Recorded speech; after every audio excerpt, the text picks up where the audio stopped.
नमस्कार, स्वागत है आपका। न्यूज़ वन इंडिया देख रहे हैं आप। मैं हूं आपके साथ शफान अंसारी। उत्तर प्रदेश में योगी सरकार के निर्देश के बाद अब मंदिर मस्जिद समेत धार्मिक स्थलों से लाउडस्पीकर हटाए जा रहे हैं। यूपी में अब तक करीब 6000 से ज्यादा लाउडस्पीकर को हटाया गया है और निर्धारित मानकों के अनुसार करीब 28,000 से ज्यादा लाउडस्पीकरों की आवाज को कम कराया गया है। ये 5 तस्वीरें हम आपको दिखा रहे हैं। पहली तस्वीर लखनऊ की आप देख सकते हैं, बरेली उसके बाद आप देख सकते हैं, उसके बाद की जो तस्वीर है हम आपको बागपत की दिखा रहे हैं। बलरामपुर और लखीमपुर खीरी की तस्वीरें भी आप इसमें देख सकते हैं।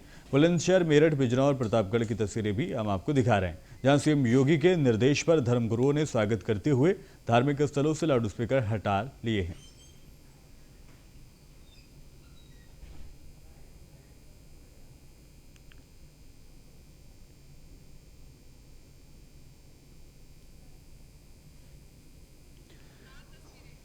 तो कई जगहों पर लाउडस्पीकर की आवाज़ को कम किया गया है, कुछ जगहों पर लाउडस्पीकर को उतारा गया है। जैसा कि सीएम ने निर्देशित किया था कि नई जगहों पर लाउडस्पीकर पर मनाही रहेगी, लेकिन जिन जगहों पर अब तक लाउडस्पीकर चले आ रहे हैं या जो पुराने धर्मस्थल हैं वहाँ पर लाउडस्पीकर को यूं ही रहने दिया जाएगा। हालांकि उनकी संख्याओं को कम किया जा सकता है ताकि उनकी जो आवाज़ है वो सिर्फ उनके कैंपस तक ही गूंजे।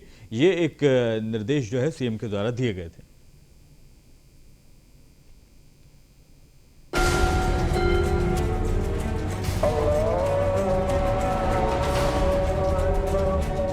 अजान और जय हनुमान पर छिड़े घमासान के बीच सीएम योगी ने लाउडस्पीकर पर जो फरमान सुनाया था उसका असर नजर आने लगा है। पिछले कई दिनों से लगातार तमाम धार्मिक स्थलों से या तो लाउडस्पीकर को हटाया जा रहा है या फिर उनकी आवाज को धीमा किया जा रहा है। यूपी पुलिस का दावा है कि यूपी में 6000 से ज्यादा लाउडस्पीकर हटाए गए हैं। इनमें आगरा जोन में 30, मेरठ जोन में 1215, बरेली जोन में 1070, लखनऊ जोन में 912, कानपुर जोन में 1056, वाराणसी जोन में 1366 लाउडस्पीकर हटाए गए हैं। जबकि यूपी में 29,000 से ज्यादा लाउडस्पीकर की आवाज कम की गई है। लगभग 37,344 धर्मगुरुओं से हम लोगों की वार्ता हो गई है। कुछ धर्मगुरुओं से वार्ता होनी शेष है तथा लगभग हम लोग 125 लाउडस्पीकर हम लोगों ने उतरवा लिए हैं और लोगों ने स्वेच्छा से ही जहां आवाज़ कम की है उनकी संख्या लगभग 17,000 ऐसे पीए सिस्टम है जिसकी आवाज़ कम की गई है। महाराष्ट्र में भले ही लाउडस्पीकर पर विवाद नहीं थम रहा, लेकिन यूपी में पूरब से लेकर पश्चिम तक, अवध से लेकर बुंदेलखंड तक योगी मॉडल हिट है। हर धर्म हर मजहब के लोग यूपी के मुखिया के आदेश का पालन कर रहे हैं। सीएम योगी का पैगाम हिंदू और मुसलमान सबको कबूल है। लाउडस्पीकर पे जिस तरह की बातें की जा रही हैं, मंदिर, मस्जिद, गुरुद्वारा, सभी वर्ग धर्म संप्रदाय के लोगों को एक साथ यदि कोई निर्देश दिया गया है तो मुसलमान भी उससे पीछे नहीं है। बहुत सी मस्जिदों से माइक उतारे गए हैं, कम किए गए हैं और आवाज़ कम की गई है। हमें वैमनस्यता नहीं बढ़ानी है। हम प्यार का संदेश, रमज़ान का महीना है, हम किसी को दुख पहुंचा के इबादत करेंगे तो अल्लाह हमारी इबादत को कबूल नहीं करेगा।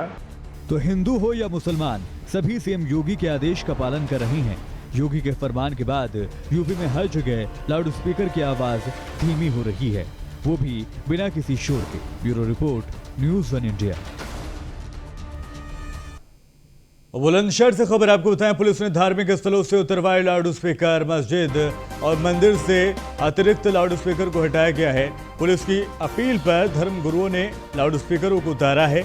नरसेना थाना क्षेत्र के धार्मिक स्थलों पर लाउडस्पीकर को हटाया गया है। तो बड़ी खबर आपको बताते हैं, बुलंदशहर से आपको बता रहे हैं, जहां पर लाउडस्पीकरों को हटाया गया है। मंदिर और मस्जिद पर बराबरी के लिहाज से कार्रवाई की जा रही है। मस्जिद से लाउडस्पीकर की संख्याओं को किस तरह से कम किया जा रहा है, ये तस्वीर आप देख सकते हो। उसके बाद ये तस्वीर हम मंदिर की आपको दिखा रहे हैं। मंदिर पर भी किस तरह से लाउडस्पीकरों को जो ज़्यादा तादाद में थे उनको कम किया जा रहा है। तो उसके साथ साथ बेहतर बात यह है, प्लस पॉइंट ये है कि जो प्रशासन के लोग कार्रवाई करने के लिए पहुंच रहे हैं उनको पूरा सहयोग धार्मिक स्थलों से मिल रहा है, धार्मिक गुरुओं से मिल रहा है और आसपास के इलाकों से जो वहां पर लोग बसते हैं, जो रहते हैं, उनके द्वारा भी सपोर्ट पूरा उनको मिल रहा है। और यही वजह है कि आसानी से इस कार्रवाई को अंजाम प्रशासन के द्वारा दिया जा रहा है। अशोक हमारे संवाददाता बुलंदशहर से जुड़ गए हमारे साथ। अशोक, कितनी मस्जिद, कितने मंदिरों के ऊपर कार्रवाई हुई है? बिल्कुल, आपको बता दें बुलंदशहर में करीबन 595 धार्मिक स्थल पर से लाउड स्पीकर हटाया गया है, जिसमें से 409 मस्जिद हैं, 186 मंदिरों पर से हटाया गया है। 338 धार्मिक स्थल पर लगे थे ये लाउड स्पीकर, जिसको लेकर धर्म गुरुओं के साथ वार्तालाप की गई थी। पहले उनको नोटिस दिया गया था पुलिस के माध्यम से, फिर कल उनको एक एक, जहां पर दो स्पीकर लगे हुए हैं तो वहां एक एक स्पीकर हटा दिया गया है। और एक नोटिस ये भी दिया गया है कि जो आवाज होगी वो वॉल्यूम कम आवाज में आप आवाज पढ़ सकते हैं या आरती करा सकते हैं मंदिरों पर से। तमाम चीजों को धर्म गुरु का साथ मिल रहा है। बुलंदशहर में लगातार 7 तहसील और सभी सर्किल और थाना, करीबन 28 थाने पड़ते हैं बुलंदशहर में, सभी को थाना प्रभारी को दिशा निर्देश दिए गए थे। कल शाम को ये कार्रवाई की गई है। अशोक कुमार, बहुत शुक्रिया इस तमाम जानकारी के लिए। प्रतापगढ़ से आ रही बड़ी खबर आपको बताएं। योगी सरकार की सख्ती के बाद एक्शन में पुलिस है। मंदिर और मस्जिदों से लाउड स्पीकर्स को उतारा जा रहा है। जनपद के सभी थाना क्षेत्रों में लाउड स्पीकर को उतारा गया है। धर्मगुरुओं से लाउड स्पीकर की आवाज को कम करने की अपील भी प्रशासन के लोगों के द्वारा की गई है।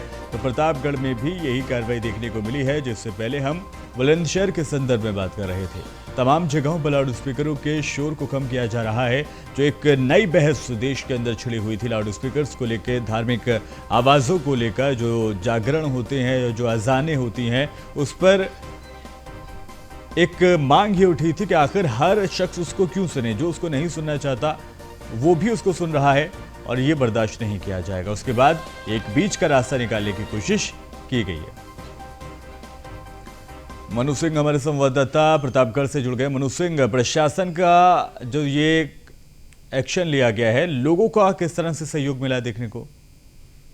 हालांकि प्रतापगढ़ में जो प्रशासन का ये एक्शन लिया गया, जहां पर गांव की बात की जाए, जहां पर स्थानीय लोगों के खासकर ज्यादा यहाँ प्रभाव पड़ा है, लोगों ने खुद उतरवाया। वहीं बात की जाए जनपद भर में 437 जो धार्मिक स्थल से लाउड स्पीकर उतरवा गया।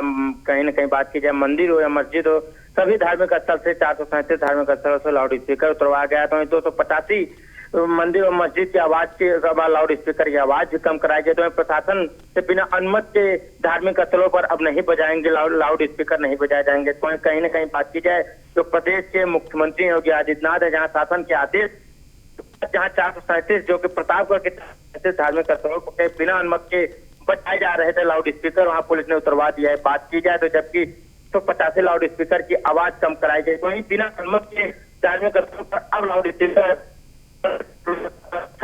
दिया है। सभी थानाध्यक्ष को यह निर्देश किया है। तो सभी थानाध्यक्ष गांव-गांव टाइल कर पता करके धार्मिक स्थलों के लाउड स्पीकर को कम कराया जाए। ठीक है मनु सिंह, बहुत शुक्रिया इस तमाम जानकारी के लिए। एक और जहां सुप्रीम कोर्ट के आदेश पर जिला प्रशासन धार्मिक स्थलों से लाउड स्पीकर उतारने, आवाज कम करने का अभियान चला रहा है, तो वहीं हिंदू योद्धा परिवार ने मुहिम शुरू कर दी है। हिंदू योद्धा परिवार द्वारा जिस भी मंदिर में लाउड स्पीकर नहीं है, उन मंदिरों पर लाउड स्पीकर लगाने की शुरुआत की गई है। वहीं इस घोषणा के बाद सहारनपुर एसएसपी ने कार्रवाई करते हुए संस्था के अध्यक्ष चौधरी विश्व सिंह कंबोज को गिरफ्तार कराकर कार्रवाई शुरू कर दी है।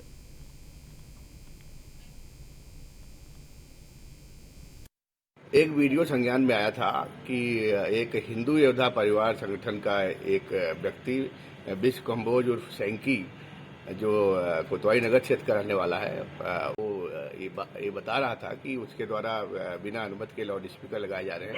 जबकि इसमें निर्देश है, कड़े निर्देश है शासन के, कि बिना अनुमति का कोई भी लाउड स्पीकर या ध्वनि विस्तारक यंत्र कहीं भी न लगाया जाए।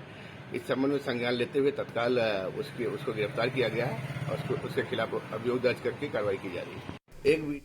और मनोज मिश्रा हमारे संवाददाता ज्यादा अपडेट के साथ जुड़ गए। मनोज मिश्रा, कौन सी है ये संस्था और ये जो शख्स है जिसको गिरफ्तार किया गया है, इसके क्या इरादे हैं?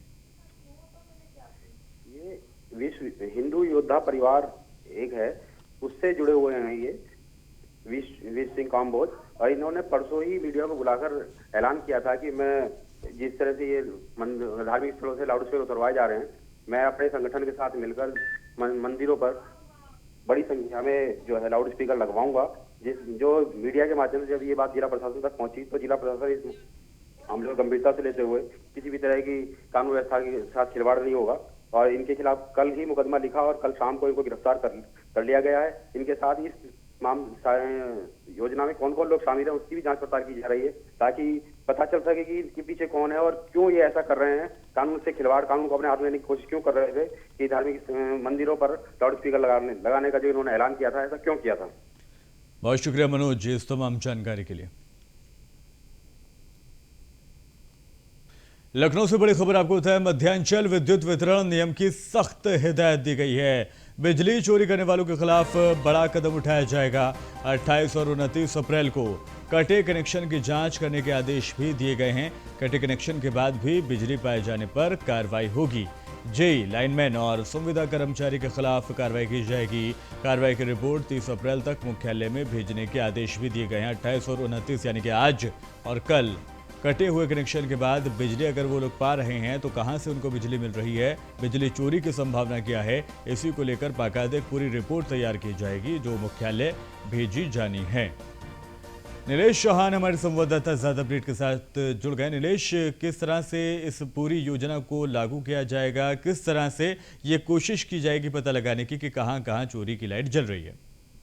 देखिए, बिल्कुल आपको बता दूं कि मध्यांचल विद्युत वितरण निगम ने एक बड़ा अभियान चलाया था। जो बकायेदार हैं उनके ऊपर कार्रवाई का दौर देखने को मिला था। 19 जिलों में कनेक्शन काटने की कार्रवाई मध्यांचल विद्युत वितरण निगम की ओर से की गई थी और उसके बावजूद भी जो बिजली चोरी करने वाले लोग थे उनके घर में लाइट जलती हुई पाई गई है, जिसके बाद एमडी मध्यांचल ने दिशा निर्देश जारी किए हैं। एमडी मध्यांचल अनिल ढीगरा का कहना है कि मुख्य अभियंता लेसा, ट्रांस गोमती, लेसा सिस गोमती, बरेली, अयोध्या एवं देवीपाटन जोन को सर्कुलर भेजकर आदेश दिया है कि वे कटे हुए कनेक्शनों की 28 और 29 अप्रैल को सघन जांच कराए। इस दौरान अगर कटे हुए कनेक्शन के बाद भी बकायेदार के परिषद में बिजली जलती हुई पाई जाएगी, संबंधित जेई, लाइनमैन और संविदा कर्मचारी के खिलाफ कार्रवाई करने के दिशा निर्देश जारी किए गए हैं और इस जांच व कार्रवाई की रिपोर्ट 30 अप्रैल को शाम तक मुख्यालय भेजे जाने के दिशा निर्देश जारी हुए। देखना होगा कि किन किन जेई, लाइनमैन और जो दूसरे अधिकारी हैं उनके ऊपर कार्रवाई होती है और कौन कौन दोषी पाए जाते हैं।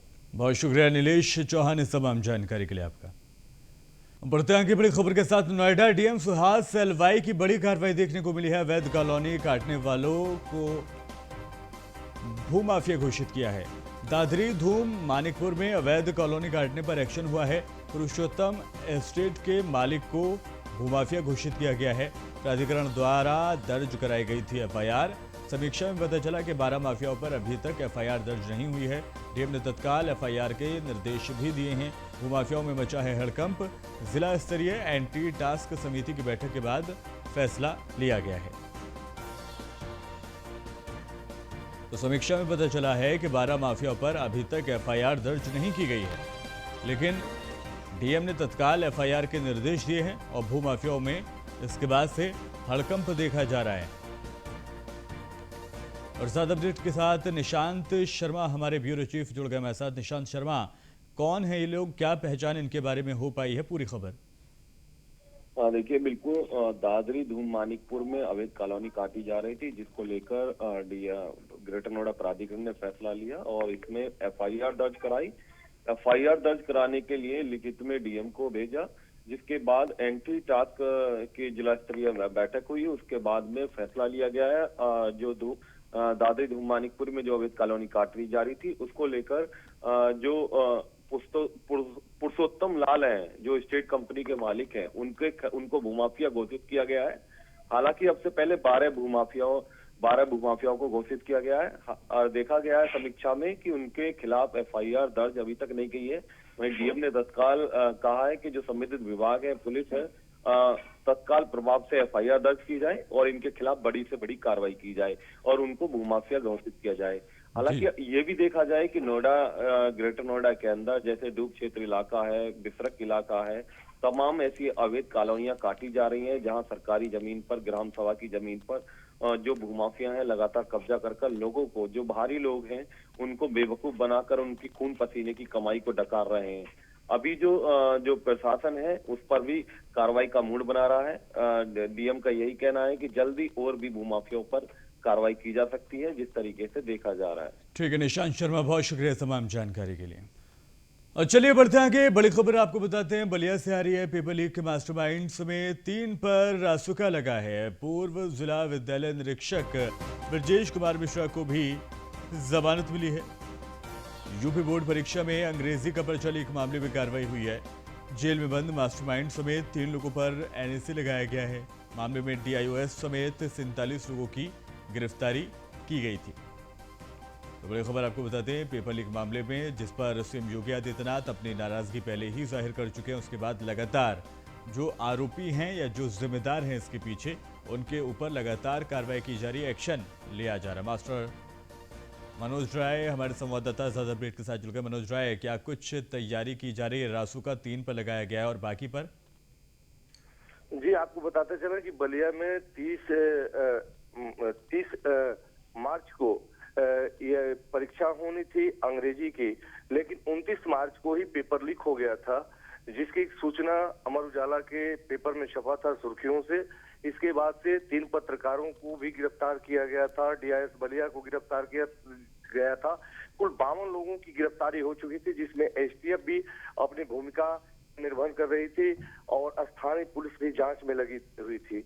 वैसे कल जो है एक और बात उसमें सामने आई है कि यहाँ पर जो है 3 लोगों के विरुद्ध जो है एनएसए की कार्रवाई जिला प्रशासन ने किया है। डीएम के आदेश पर 3 लोगों के विरुद्ध एनएसए की कार्रवाई हुई है, जिसमें रविंद्रनाथ सिंह है, ये रहने वाले भीमपुरा के हैं, राजू उर्फ राजीव प्रजापति ये सरायल खंड से जिला मऊ के रहने वाले हैं, और निर्भय नारायण सिंह जी जनपद में बलिया के भीमपुरा के रहने वाले हैं।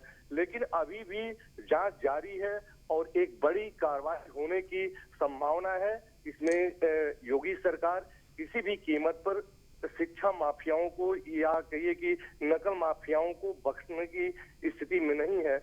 वैसे देखा जाए तो 3 पत्रकारों की जमानत हो चुकी है, डीआईएस बलिया की जमानत हो चुकी है, लेकिन जो मुख्य आरोपी हैं उनको कहीं न कहीं उत्तर प्रदेश सरकार सलाखों के अंदर कस के जकड़ना चाहती है, ताकि फिर कोई ऐसा साहस न कर सके कि पेपर लीक हो। जी, बहुत शुक्रिया तमाम जानकारी के लिए मनोज।